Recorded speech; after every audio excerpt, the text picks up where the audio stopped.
Teman-teman, kita bertemu lagi. Pada sekarang ini saya akan mengajak teman-teman merenungkan topik tentang kekecewaan. Seringkali manusia merasa kecewa. Mengapa kita bisa kecewa?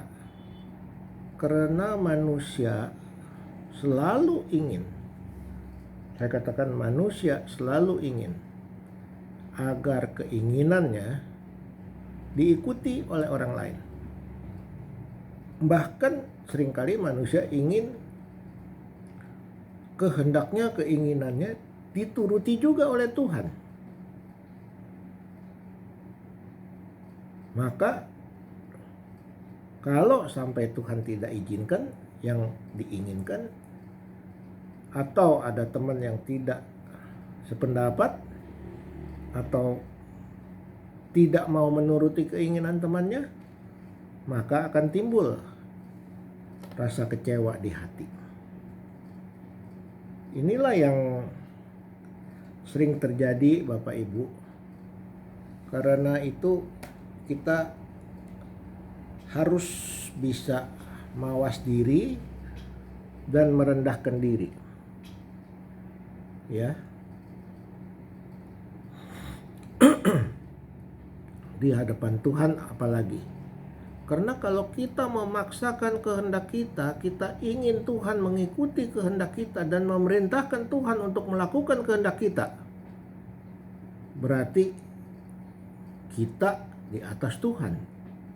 Berarti kita yang jadi Tuhan. Tuhan jadi budak kita. Bukankah ini kurang ajar Bapak Ibu dan teman sekalian? Jadi kita harus sadar siapa kita, siapa Tuhan. Ya, Tuhan adalah pencipta alam semesta. Tuhan adalah pencipta alam semesta. Tuhan adalah pencipta manusia. Tuhan adalah maha kuasa. Bagaimana yang menciptakan diperintah oleh yang diciptakan? Kita diciptakan oleh manusia, tapi kita mau memerintahkan yang menciptakan kita.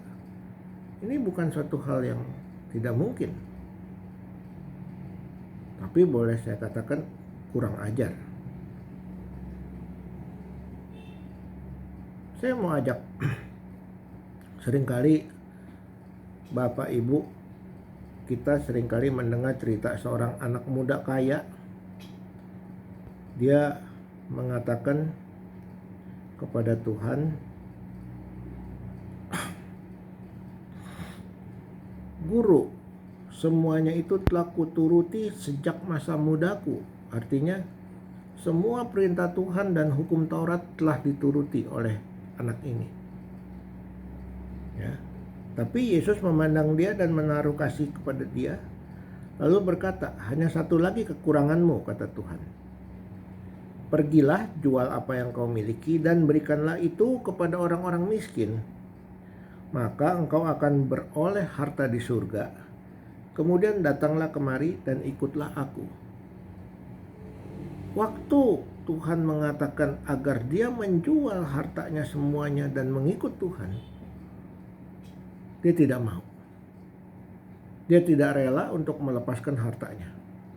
Karena secara logika kalau dia melepaskan hartanya, mungkin dia jadi miskin dan mungkin dia tidak tahan akan hinaan orang yang mengatakan dia miskin, dia miskin.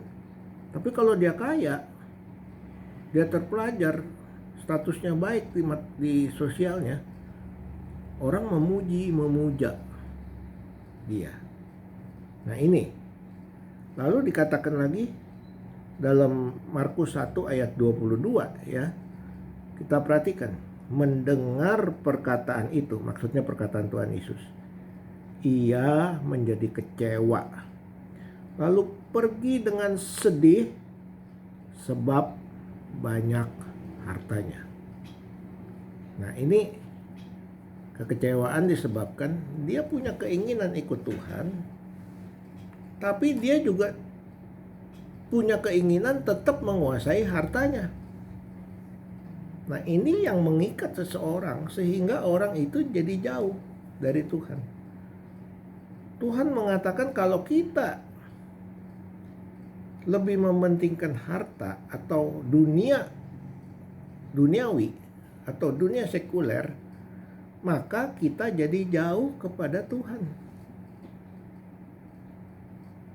Jadi di sini Tuhan mengajak kamu lepaskan semua hartamu, ikutlah aku, supaya kamu dekat dengan aku. Tapi si anak karena ada hartanya banyak, dia tidak berani tinggalkan hartanya. Maka dia kecewa. Kenapa Tuhan begitu? Kenapa Tuhan suruh tinggalkan hartanya baru ikut dia? Bukankah lebih baik kalau harta saya banyak, saya bisa pakai untuk kemuliaan nama Tuhan? Bukankah lebih baik kalau harta saya jadi dihormati orang-orang? Dan mungkin dalam pikirannya Tuhan juga pekerjaannya lebih mudah karena bisa menggunakan harta saya. Nah, sampai di sini kita lihat bahwa Tuhan tidak perlu harta, Tuhan tidak perlu dipuji.